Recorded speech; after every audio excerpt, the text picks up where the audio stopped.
So a lot of you have asked me how to become a better caster or how to start casting esports professionally. I want to tell you that this is something that takes a lot of talent. It takes a lot of skill, but you can do it if you follow some of the lessons that I'll be teaching on my channel and in this specific video. And especially for those who want to have fun in front of their friends, have that little moment, here are a couple of really important things to do. I'm going to talk about one specific tactic that I learned through making a big mistake in my career, and I'm going to help you avoid that mistake when you're working on your final in-game calls, and it is called tossing back and forth. Now, tossing is something that's very normal. As you can see here, if you're an esports fan, you'll recognize a lot of people who are working this show with me. This is my first World Championships ever. This is Latigris, Gabrielle Devia Allen. She's great. This was her first job. She was working on the Paladins team. Not her first job. She was working with I forget what it was, but she's great. She works at the LCS now, very talented. She ended up leaving a little earlier. I actually helped her husband propose to her on screen, so that's a fun little story. We've got Vox here. Gore, he still works for the Paladins. Hugh has taken away. That's Golden Boy right there, who hosted all of these events. If you know esports, you know Golden Boy.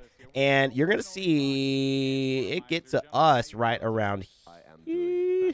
When are they going to show us? We have this really hilarious booth standing up above this entire stadium. So anyways, here's what will often happen when you are basically making these calls. Essentially, as a play-by-play caster, you are going to want to hold on to the play-by-play. And you're going to want to make it seem like you are in control. That is really where it goes. You hit it back to your analyst, who's a chair 2, and they're going to be adding a little bit of spice, hopefully keeping your rhythm, catching on the same wave that you're at. So if you're throwing at them really high, oh my God, yes, they're going to try to catch that there. Maybe they'll bring it back down, give some analysis, keep the pace up, slow the tension down, try to keep the awareness that we have a long way to go, that will toss to me right when things are starting to heat up.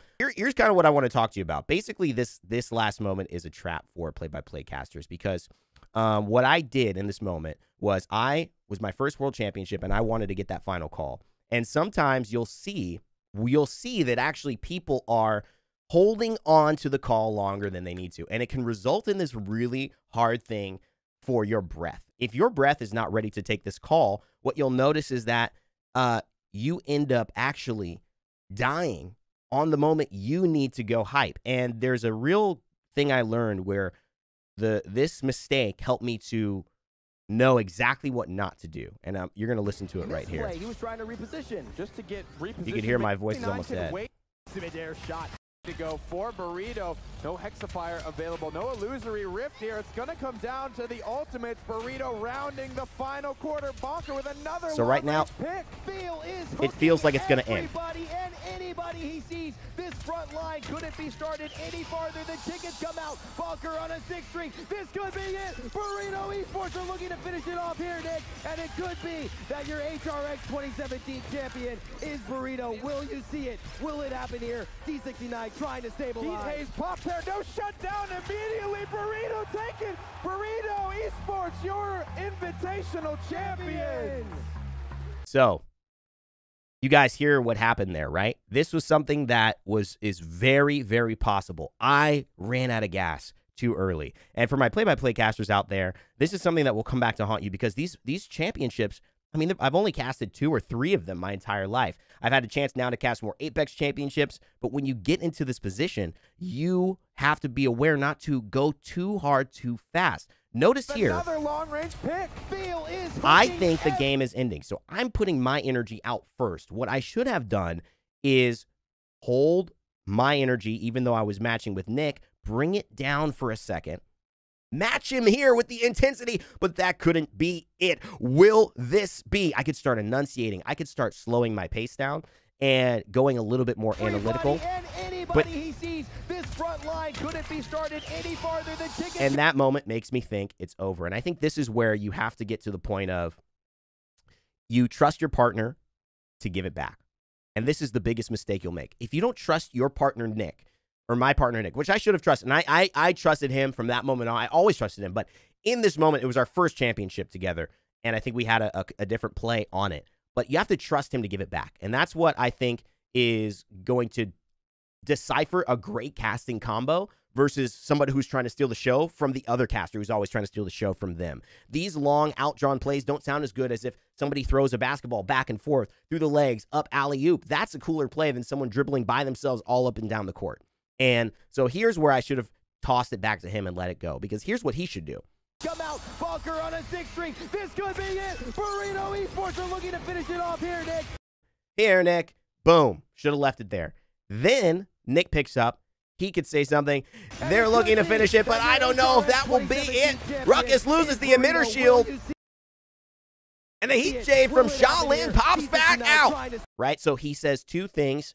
His hype commentary is literally analysis. And this is how a play-by-play versus a Chair 2 cast. I'm casting this exciting stuff, getting you the information, but in a more accessible way. Nick, he's going to stay energetic, but he's going to keep mentioning the analysis part of the game, which is what he's there to do. The emitter shield from Ruckus falling down. Big thing if you know the game. That loses his only defensive trait to hold this cart for a second. Heat haze means the ultimate is coming out, and therefore, who's going to apply pressure to the back end of Shaolin? He hits that. I take it away here. And instead, he takes it from me because I last too long and I don't trust him to do his job. So this is a really important thing when you're casting and a big mistake to make. And there's two ways to get over it. You either give it to Nick as a toss, and he takes it. Burrito Esports, your invitational champions.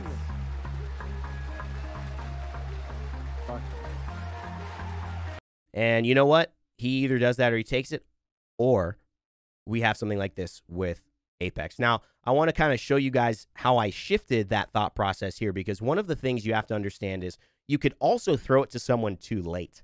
And when I throw too late, it means that they don't have enough of a moment to either keep my energy, match my energy, and finish it before the game is over and the moment's gone, or they also don't have anything to say that's meaningful because I pretty much said it all and just tossed them with dead air. Essentially, like, the guy gets killed and I toss it to him, so now he's just got to wrap up my thought I already really made. That's okay, but one of the ways to deal with this is to toss back and forth. We'll talk about how to get good at that in another episode, but another way is to slow your pace down so you can keep it and trust yourself on how to keep it. This is a final circle in Apex. Are in the best position with Mark. And Mark, I love casting with Mark. Flashpoint. I'm pretty sure the Flashpoint haven't got any heals to play with here. You see, across the armors here, they're in a terrible position as far as inventory is concerned. NRG, if they realize that, are going to try and push as quickly as possible. But you know what? That drone, it's going to hit, and it's going to hit both SSG. Flashpoint should be out now. Yeah, Tech is gone. He's dropping down. It's just SSG and NRG. NRG haven't lost a thing. 2 Evos, 1 purple, NRG. Could they secure their spot? Yeah. Notice my pace already, right? My pace is still there. We're going to get in a second, guys, but here's the thing. My pace is still slower, okay? And so that is allowing me to get more clarity on what is happening in the situation. I don't know how fast this final circle is going to go. So as a creator and a content creator, you have to, excuse me, as a caster and even a creator, if you're doing videos like this, you have to know when you have to go for it. And right now, I'm still not sure. I know they're going to drop, but this circle could close, and then they could somehow be above each other for like another 30 seconds. So I'm waiting. Yes, in match point, if they beat.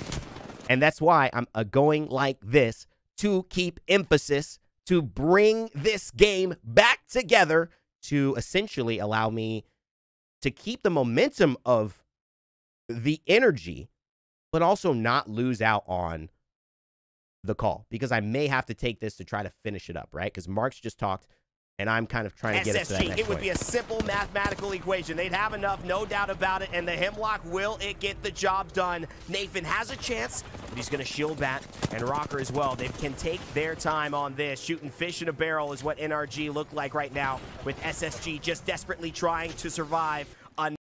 So I'm getting the understanding that this game's about to end. So here's the idea. I know the game's going to end, and I'm at this point where I should now, pace-wise, be handing it back to Mark.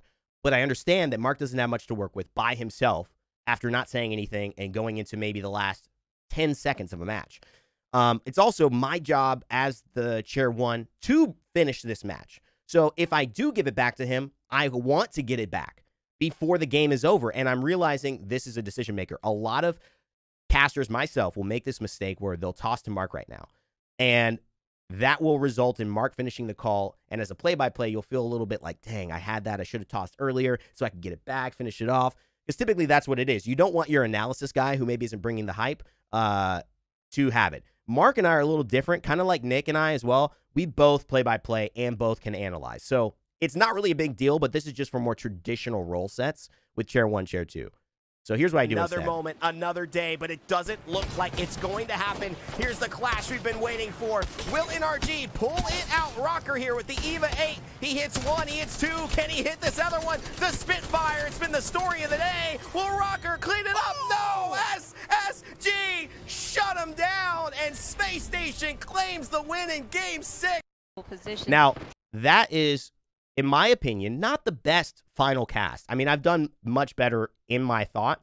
However, here's what I have to say around that. That is a choice to hold on to that call, knowing that maybe in a better world, Mark and I toss that back one more time. However, you don't want to get caught in the opposite version. So this is about taking risks, understanding what will happen if you do toss to your co-caster there, and what are the benefits of it. I think we had a clean ending there. If I had tossed to Mark before the ending in that little split second, right around here, it would have been very awkward, because this is where I feel like... And here's the clash we've been waiting for. Will NRG pull it out? Rocker here with the EVA 8. He hits one, he hits two. Can he hit this other one? I could have tried to toss it there on can he hit this other one and give Mark a moment. But the idea is that it's been the story of the day. We're just trying to keep this clean. No, SSG. And Mark does the perfect thing is he responds. He gets his energy back in at the end. He hypes it up, and we have a good moment.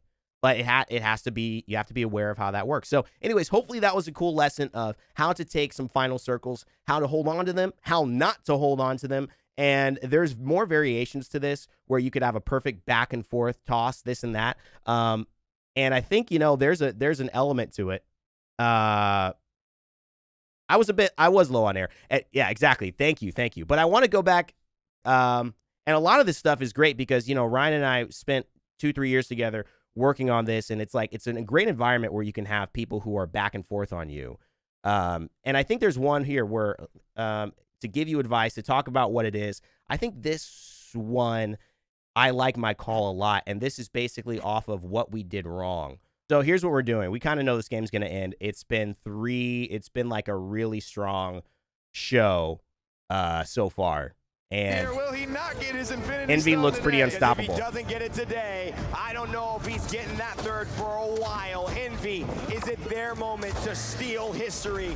They're David, but at this point, it looks like they're about to rip the heart out of Goliath and steal his car. 1 minute and 55 seconds now, but it doesn't look like they're going to need it. Creatives, is he going to be the first to fall, Nick? He is! Puts the helmet on, Toki going toe-to-toe. You can see they're almost at that end, but I'm much more aware of my mistake. I'm much more willing to give it back to Nick in that moment. I know he's going to give it back to me for that big talk. We've talked about this. We were there at the end, and this is a great way to show improvement in your duo on how to approach these things. And we knew I want to get it back. He knew he wanted to give it to me back. So I have this ease with giving it back to him, even though we are probably maybe less than a minute away from this game ending. With Creatives, Rock Monkey again, looking for the way into the back line here. He pops the scout, the gas pedal is hit. Envies are looking to break the base of Navi. One answers back, but Toki finds one. Rock Monkey. And that was, so another thing you could do when you get used to your casters, you can use this hype up element, which is what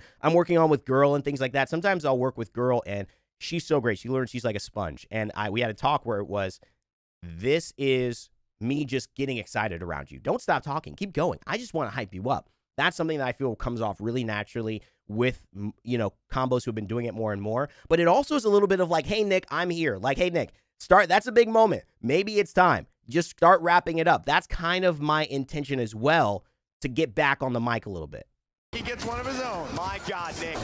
I don't know what to say. I don't know what to make of this. Annihilation. Annihilation across the board. North America has waited for this moment. The hill is crested in so many different ways. It looks like NA are on the precipice, Nick, of doing it. Of becoming the world champions. Envy steal the show, and they claim the globe in Paladins. So, what was great about that, in my opinion, is Notice the rush isn't there. It's hype, but we're excited, and I'm ready to go. We've tossed back and forth. We can see the game's about to end. We've played so much Paladins at this point in our life. We kind of know, but I'm not wasting my effort and my air until I know it's over. Because this could, maybe they go down and stop it. Maybe it's another minute. I don't want that same mistake. Looks like NA are so on the holding, precipice, Nick, of holding. doing it. And then we finish together. And I can line it up. And they claim the globe in Paladins. Boom. And that, to me, is an example of how to go from the first mistake, how to handle an opportunity to not have a mistake, and then also how to correct that first mistake and handle it better with a casting pair, especially when you start to get comfortable with a casting pair. This is over the course of 3 years. So it takes a lot to learn, and honestly, some of the best ways to learn is to go and have these mistakes and cast enough to where you're like, oh, yeah, of course I'm not doing that. I've already messed up on a world stage doing that. I'm not doing that again. And it just becomes second nature that you know where to kind of lead yourself. Feedback is so important in this business and in this career that hopefully this has helped give you some feedback on things you might be doing right, things you might be doing wrong, how to sound a little bit better, and a little bit more awareness on some of the technical aspects that go into it. Hope you guys enjoyed this. If you want to see more, if there's any other things from starting your cast to keeping flow in the downtime to working with a co-caster or it's just getting into the esports business, this will be that kind of series or episodes or videos that I put out kind of trying to give some insight onto it. So hopefully it was valuable. If you guys enjoyed it, leave a like, subscribe, stay tuned, and we'll see you more here on Rain Day Gaming. Appreciate you.